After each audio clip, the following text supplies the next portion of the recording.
আল্লাহর প্রতি ভয়, আস্থা, ভালোবাসা, এটা বেশি জরুরি। আল্লাহ তুমি ইখলাস দিয়ে আমাদের হৃদয়টাকে পূর্ণ কর। তাহলে এই যে লোক যে চেয়ারে বসার যোগ্য না, ওই লোক যদি ওই চেয়ারে বসে, কিয়ামতের আলামত আছে না নাই? চেয়ারম্যান হওয়ার যোগ্যতা যদি না থাকে, যদি চেয়ারম্যান হয়ে যায়, সাইয়্যিদুল কওমি খাদিমুহু, নেতা হবে তারা যারা মানুষকে খেদমত করবেন। খেদমত করার জন্য 1.5 কোটি টাকা খরচ করে চেয়ারম্যান ইলেকশন করে, 5 কোটি টাকা। এগুলো কেন? এই ট্রেডিশন দেশে আসলো কেন? উনি টাকা খরচ করবে কেন? ওনার চা খাওয়ানো আর সিগারেট খাওয়ানো লাগবে কেন? উনি তো আমাদের খাদেম হওয়ার জন্য আসছে। উনি জনপ্রতিনিধি হয়ে দাঁড়াবে, যাকে আপনারা পছন্দ করবেন ভোট দিবেন না। হাজার হাজার কোটি টাকা, শোডাউন সব আছে না নাই? কিয়ামতের আলাম। মসজিদের সভাপতির সাথে মসজিদের কোনো সম্পর্ক নাই, আছে না নাই?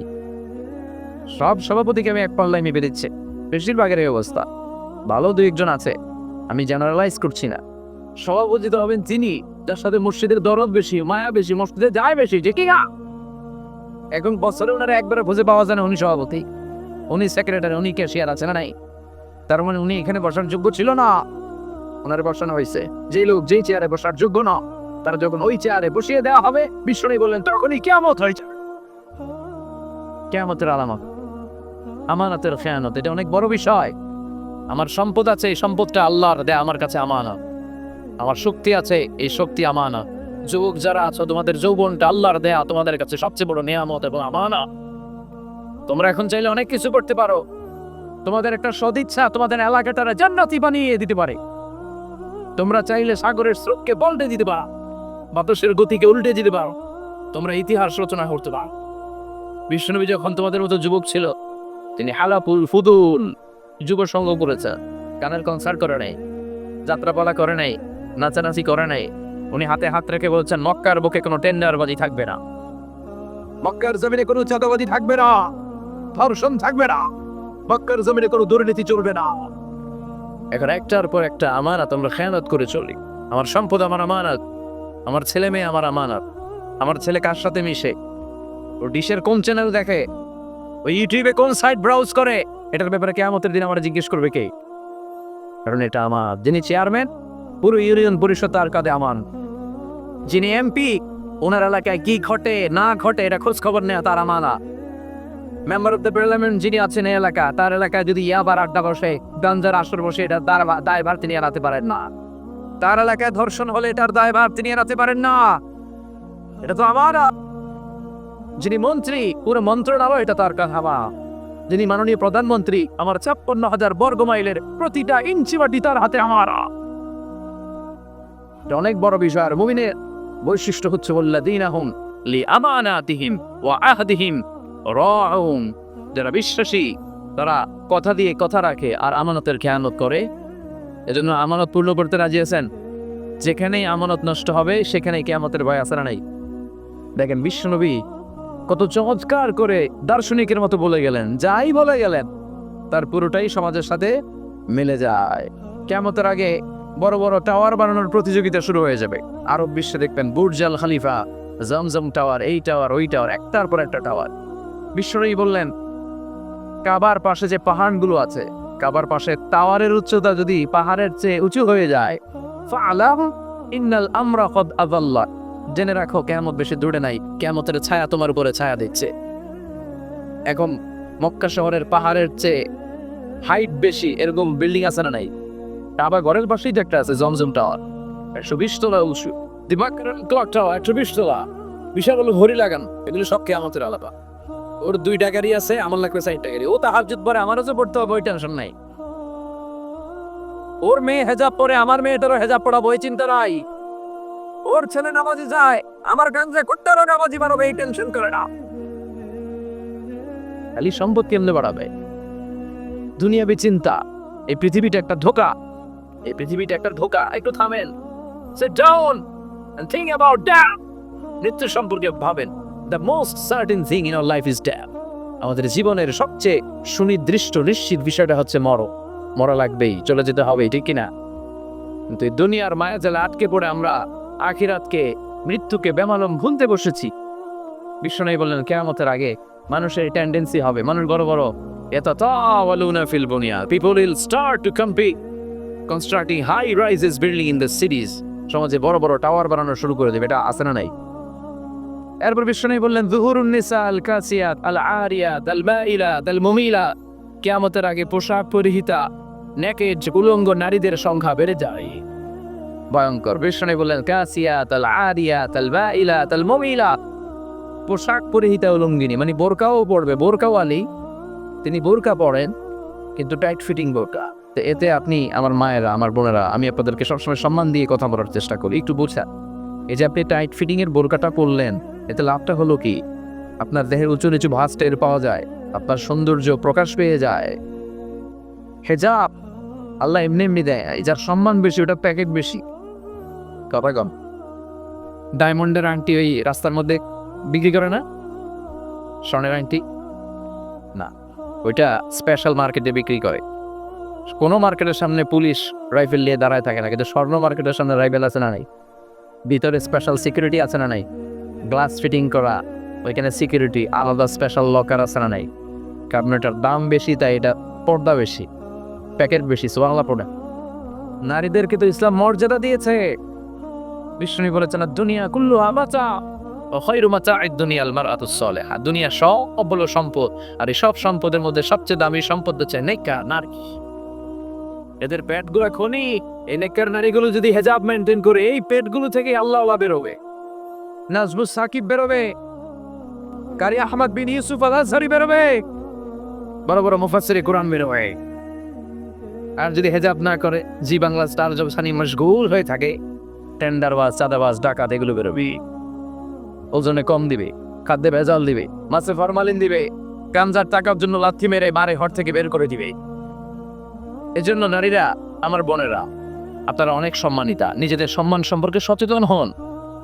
এই হেজাব আপনার অধিকার, এই হেজাব নারীর অহংকার, হেজাব নারীর আভিজাত্যের প্রতীক, হেজাব নারীর রুচির প্রতীক। আপনার রুচিটা কেমন আপনার পোশাক থেকে বোঝা যায়। কথা কম। যে মেয়েটা হিপ হপ স্টাইলে চলাফেরা করে, গ্যাংনম স্টাইলে, এই মেয়েটারে ইফটিজিং করার সুযোগ আছে না নাই? কিন্তু যে হেজাব মেনটেন করে যেই নারীরা চলে, এদেরকে দেখলেই একটা সম্মান চলে আসে। কি বললাম, একটা সম্মান আসে না? আপনাদের সম্মানটা আপনারা রাখবেন। বিষ্ণু বলেন যুহুরুন নিসাল কাসিয়াত আল আরিয়াত আল মাইলাত আল মুমিলা, কিয়ামতের আগে পোশাক পরিহিতা উলঙ্গিনী নারী বেরোবে। লা ইয়াজিদনা রিহাহা লা ইয়াদখুলুল জান্নাতা ওয়া লা ইয়াজিদনা রিহ, এই নারীগুলো জান্নাতে তো প্রবেশ করবেই না, জান্নাতের ঘ্রাণও নাকে লাগবে না। ওয়া ইন্না রিহাহা তুজাদু মিন মাসিরাতি 500 সানা, আর জান্নাতের ঘ্রাণ 500 বছর দূরের রাস্তা থেকে উঠে পাওয়া যায়।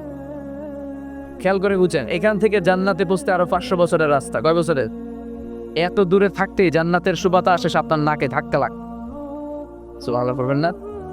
এই নারীগুলো জান্নাতে যাবে না, জান্নাতের ঘ্রাণও পাবে না। এজন্য বাবা যারা এসেছেন, সচেতন হন।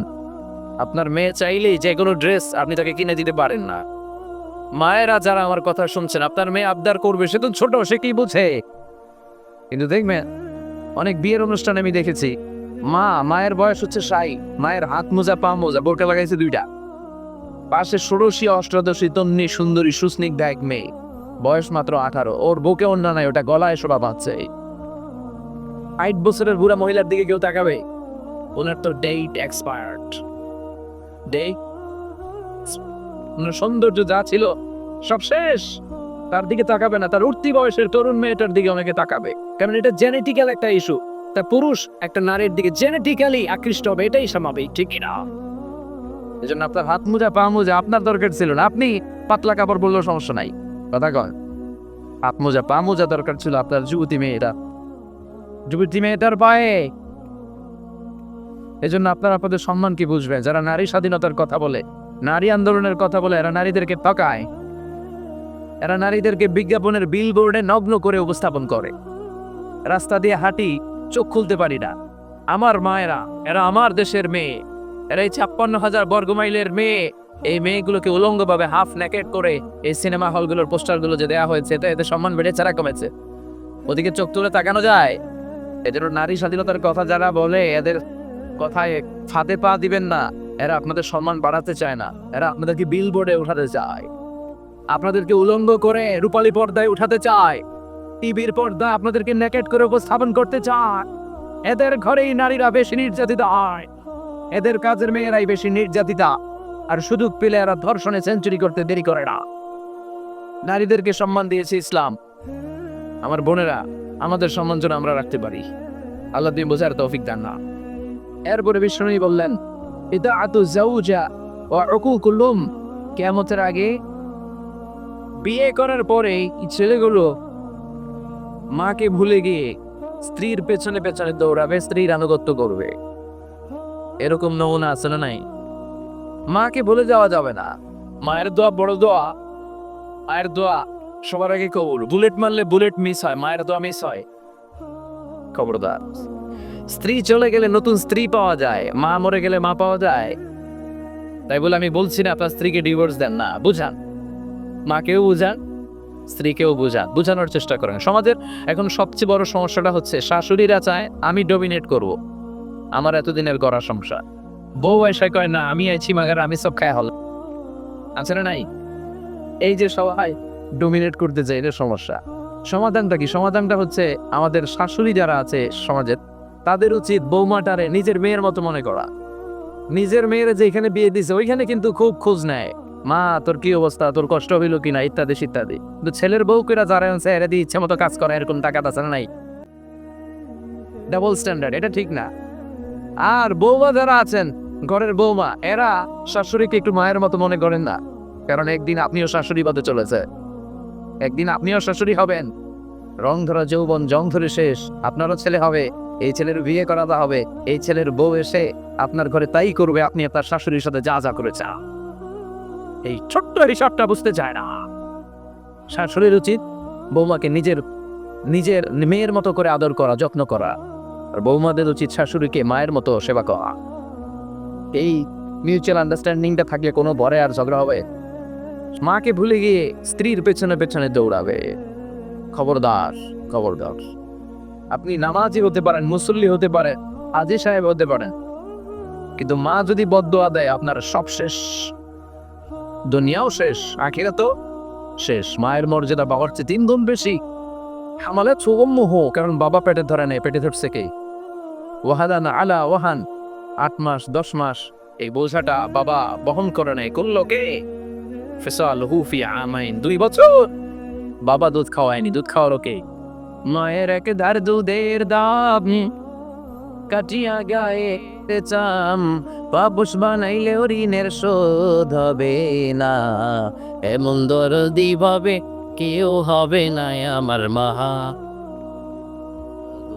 ঠিকই না? কত আতা চিল দেখ, আপনার গায়ের চামড়া কেটেও যদি মায়ের পায়ের জুতা বানিয়ে দেন, কি বানিয়ে দেন? কি দিয়ে? গায়ের চামড়া দিয়ে। এই যে 2 বছর যে দুধ খাইলাম, এই দুধের এক ঢোক দুধের সুদটাও আদায় হবে না। যেন খবরদার, মাকে যেন আমরা ভুলে না যাই। মা দোয়া করতে দেরি, ওই দোয়া কবুল হতে। আমরা ছোটবেলায় যে কত কষ্ট দিয়েছি, সবচেয়ে বেশি কষ্ট যখন দিয়েছি মাকে, ওই স্মৃতিগুলো আমাদের মনে পড়ে না। আপনার বয়স যখন 1 বছর, আপনি স্মৃতি হাতরে এত দূর যেতে পারবেন? 1 বছর বয়সে কি কি কষ্ট দিয়েছিলেন মনে আছে? মানুষের বয়স যখন 2, 3, 4 হয়, 4-5 বছর বয়সে, তখন তার কথাগুলো খেয়াল থাকে। কিন্তু সবচেয়ে কষ্ট কিন্তু মাকে বাবাকে আমরা দিয়েছিলাম যখন আমাদের বয়স 1-2 বছর ছিল। আর মায়ের পেটের ভিতরে যখন ছিলাম তখনও কষ্ট দিয়েছি কি দেই নাই? এক একটা লাথি যখন মেরেছে আমার মা বেহুশ হয়ে যেত। আমাকে আপনাকে জন্ম দিতে যে আপনাদের মা কতটা কষ্ট করেছে খেয়াল করে শুনে। চিকিৎসা বিজ্ঞানীরা বলে একজন সুস্থ মানুষ 45 ইউনিট পেইন, মানে ব্যথা, একসাথে সহ্য করতে পারে। ব্যথার তীব্রতা, সিভিয়ারনেস যদি এর চেয়ে বেড়ে যায়, হয়তো লোকটা বেহুশ হয়ে যাবে, না হয় মরে যাবে।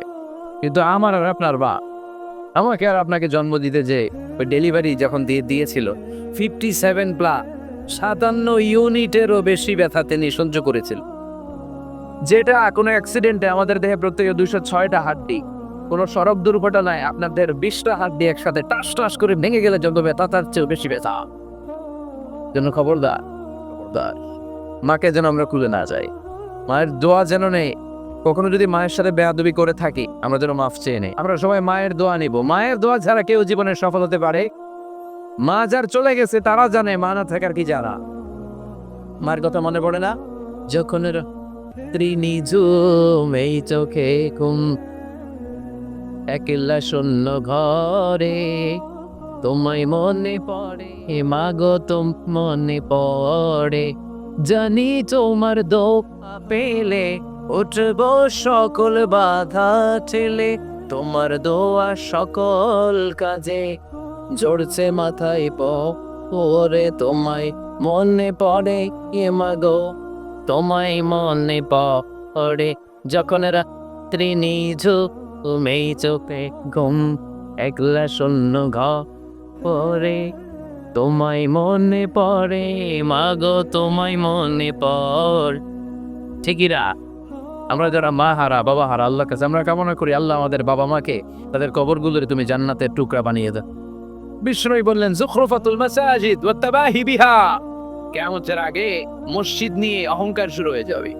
ওই মসজিদ টাইলসের মসজিদ, আমরা এসি লাগাও, ওইটাতে 3 তলা করছে আমরা 5 তলা করব, ডিজাইন করব এইগুলা, কিন্তু আমরাও যে নামাজ পড়বো এই চিন্তা নাই। কথা কও, মসজিদের সৌন্দর্য হচ্ছে মুসল্লি দিয়ে, কি দিয়ে?